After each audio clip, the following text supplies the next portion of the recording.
Hi, it's Dr. Lori, and this is Real Bargains. These are the bargains that people are finding at yard sales, estate sales, thrift stores. People just like you.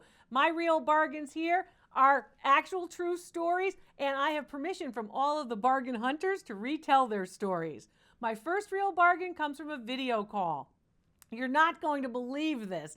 The video caller said to me, Dr. Lori, I go to auctions and I buy pieces at auctions, and then I go to the auction and I pick up the pieces that I bought. I usually buy online and then I pick them up at the auction house. So she was going to the auction house to pick up some of the things that she purchased online, and she always asked the auctioneer, always, do you have anything that didn't sell? I'd like to see those items that didn't sell, where the lot was passed. You've probably seen that in searching, right? So she says, the auctioneer said, yeah, I do have some pieces that didn't sell, including these. She said, wow, those are interesting. And she said, I don't know much about them, but they're so unusual. I think I kind of want them. During the video call, I was able to tell her that, of course, they are Burmese Hindu puppets, marionette puppets. They're used in ceremony. There were 2 of them that weren't sold at this auction. She said she thought they were wonderful because of the mixed media elements. They're articulated, or basically the limbs move. One of them is carrying weapons, which is characteristic of the type of puppet, actually. And what she found was there were 2 of them available. So the auctioneer said, well, if you buy both of them, that would be great. I can make you a better deal. She bought 2 of them, these 2, and she liked the material. She liked the mixed media elements. She liked the carved stonework. She liked the carved wood. She liked, of course, the hand textile application, the applique sewing work. She said, I thought they were just spectacular. When I looked online to learn more about them, I knew that I should call you and do a video call, Dr. Lori. I said, well, they're really kind of amazing. I said, how much did you pay for them? She said, I paid $50 for them. She was very surprised to learn that these, one of them 34 inches, one of them 24 inches long, they're pretty significant and big.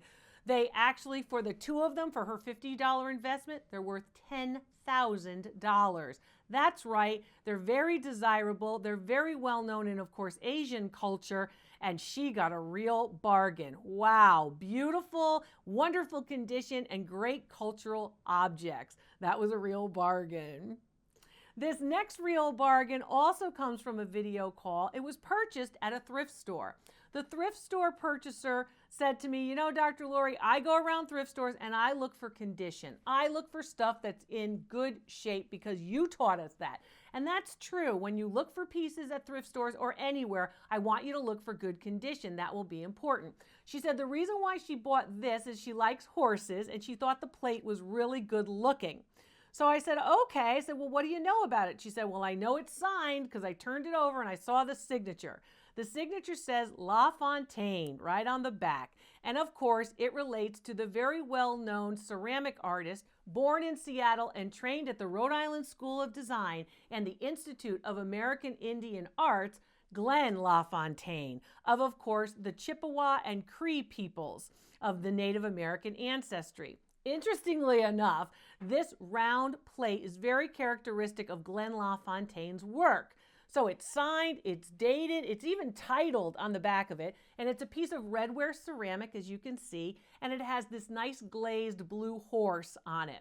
It's a very good example. She said, I got it for a song. I got it for a song. I said, well, how much was a song? She said, I paid $5 for it at the thrift store, and in fact, I wanted to call you about the value because when I searched online, I saw a lot of different values for his work. I saw similar pieces online, but a lot of different values, and I wanted to assess the market. And this is an important point. You need to look at the whole market, all the different places where these types of pieces are selling, and then, of course, analyze it. Have me help you do that. I got to tell her that her Glenn LaFontaine horse Redware plate is worth $500. That's right. The $500 that others paid is based on actual sales records where similar pieces have sold. She only paid $5 for it at the thrift store. The stuff's out there, I'm telling you. You just got to look for it.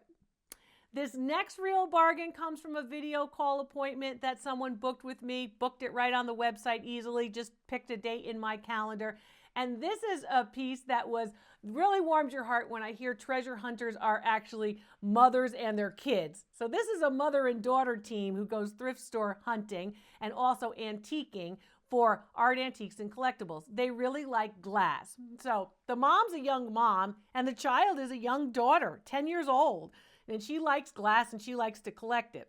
So this treasure hunting team had an opportunity to purchase a whole lot of glass. So much glass that it fit in the back seat of the car, filled up the whole back seat of their car with this auction lot that they bought online. When they went to pick it up, they actually had boxes and boxes of all different types of glass. And she described it to me. She said, you know, I got all different types. I got Fenton glass and iridescent glass, carnival glass, uranium glass, also known as Vaseline glass, all different types of glass and some crystal too. And Dr. Lori, I booked this video call with you because I wanted you to look at some of the pieces that we think might be better than just the run-of-the-mill other pieces of glass.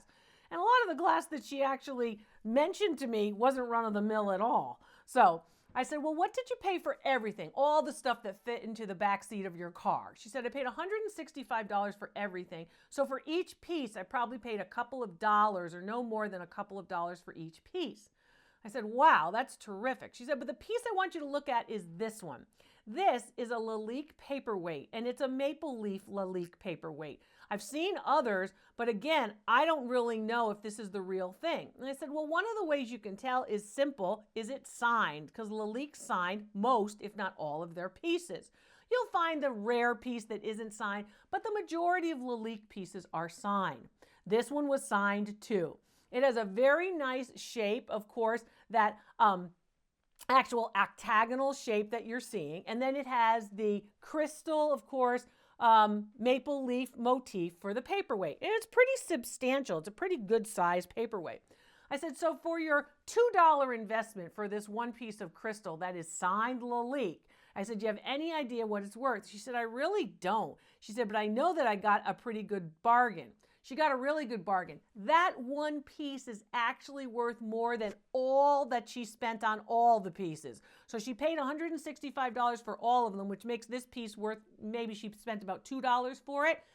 That one piece, the one Lalique maple leaf paperweight, is worth $175 alone. So in one piece, she was able to pay for her whole investment. She's going to resell, with her daughter's help, all the other pieces of glass that she got. And for that was a real bargain, going to the auction and picking up all of this glass. So keep your eyes out. And remember, kids are keen collectors. They can spot value pretty well.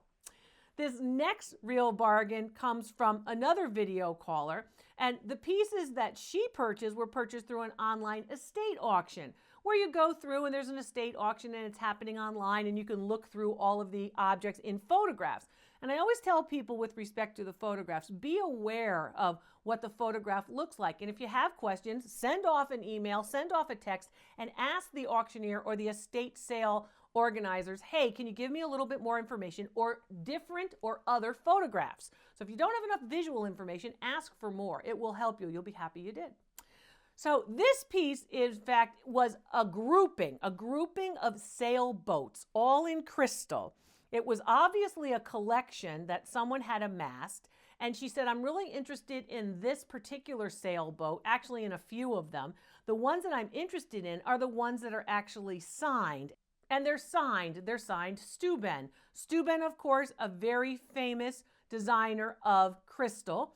And these sculptures, about between 4 and 6 inches tall, these sculptures were all sailboats. So probably this person was interested in sailing. These pieces, particularly the ones like this one, which has a wonderful geometric form, very modernist form for this piece of Steuben, and some of the other pieces in the collection included Galway crystal, as well as Waterford crystal, some Lalique crystal, but the Steuben pieces were really the pieces that she was interested in with respect to value. They were signed, and they also were a very, very good deal. I said, what did you pay for them? She said, I paid $5 each. I said, $5 each, and you got 5 of them? She said, I got 5 of them. 2 of them were Steuben, and the others were Waterford, Galway, and Lalique, made by other famous crystal manufacturers as well. They're small scale collectible sculptures. They're in beautiful condition. No scratches, no damage, no chips, just beautiful. She paid $5. What are they all worth altogether? The collection's worth $1,500 for all of them. That's right, they were beautiful at about $400 a piece. They were really gorgeous collection, really nice. They were a real bargain too. This next real bargain comes from the thrift store and a video caller. This video caller was at the Goodwill and she said, Dr. Lori, from the moment I put this object into my cart, into my carriage, then there were people walking behind me hoping I would put it back up on the shelves. People were asking, are you really going to buy it? Don't you think it's too much money? Trying to get her to take the piece out of her cart and put it back on the shelf after she had decided to put it in her cart to purchase it. It was very interesting. This happens a lot. And at the thrift stores, you really have to be aware of what's happening and where your cart is. There are a lot of people that use a lot of different tips when they're actually thrift store shopping.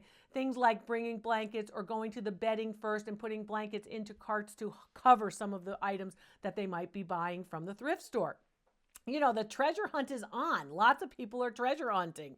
This piece, in fact, was a piece of silver plate over copper, a very large piece in a frame that was framed, and it actually is a bas-relief sculpture. So it's almost three-dimensional, and it actually is an image of the hunt scene, the great, of course, fox hunt, with the dogs and the foxes and, of course, the hunters on horseback. You can see it's detailed, heavily detailed, and very well executed.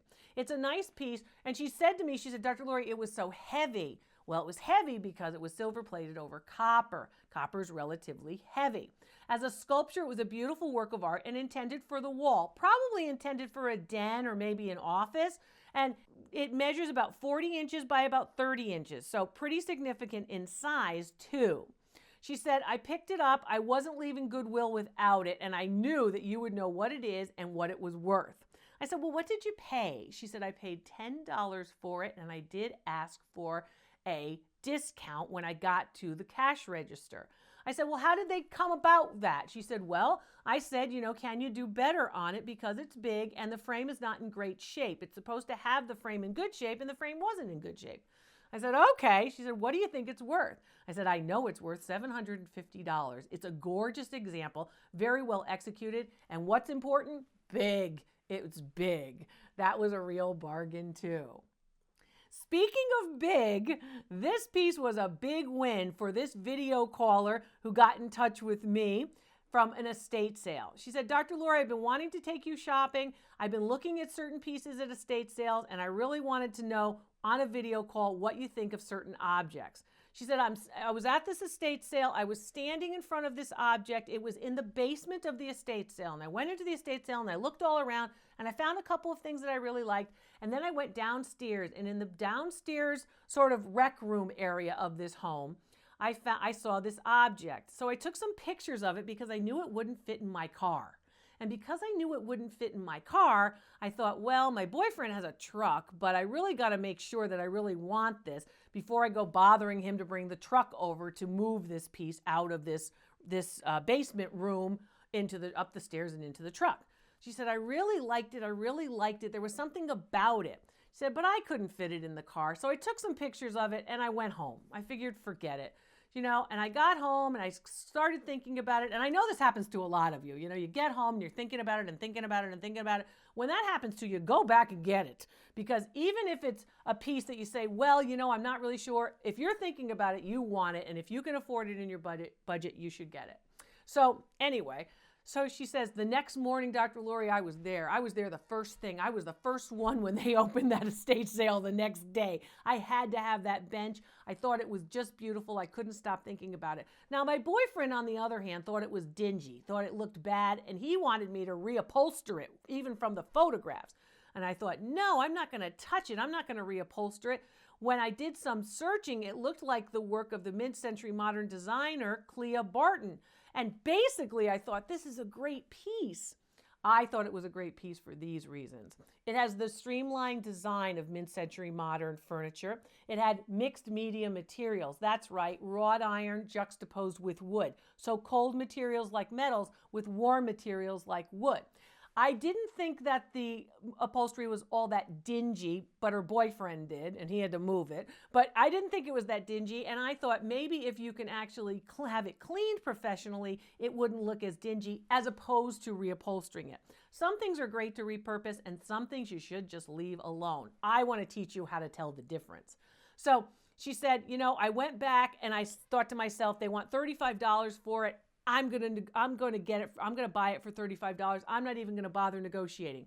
Well, she got into the estate sale and she did bother negotiating. She said, well, I heard your voice, Dr. Lori, and I figured what's the harm in asking if it's their best offer? So she asked, is it your best offer? And she bought the piece for $27. They were originally asking $35. Well, for her $27 investment, the mid-century modern bench, I got to tell her, was worth $800. A gorgeous example of furniture made in the 1960s in that very popular style. She said, I'll never part with it. I think it's beautiful. And I'm sure her boyfriend didn't mind moving it into the truck. This next real bargain comes from a video call. And this was a great real bargain, even though the pieces are not all that old. Some pieces, you know, you think about age being only the indicator of value, and it's really not. These pieces were rather young comparatively, and they are, of course, 2 figurines. The great part about these figurines is the style, is the hand-painted work, and also the label, which was clearly marked and retained on the bottom of the figurines.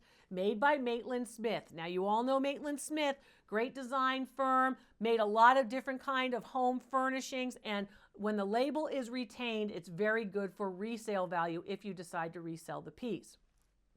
I said to my video caller, what drew you to them? She said, because they were a pair. I saw both of them. I said, well, technically they could be put together, but they're not really a pair because they're not matchy-matchy. I said, you could put them together, and they are both Asian figures, geishas. They are both about the same size. They are both made by Maitland-Smith. But again, they could also stand alone if they had to. I liked them very much. I was happy when she had the opportunity to buy both of them, that she did buy both of them. And I said, well, tell me a little bit about how much you paid. She said, I paid $1 each. That's right, $2 for 2 figurines made by Maitland-Smith. What's the set worth? $200. That's right. That's a real bargain too. Beautiful examples. And you could use them singly or, of course, as a pair. I'm Dr. Lori. Those are real bargains that people like you are finding all over. I'm going to help show you what to look for. I'm Dr. Lori. I hope you find your real bargain real soon.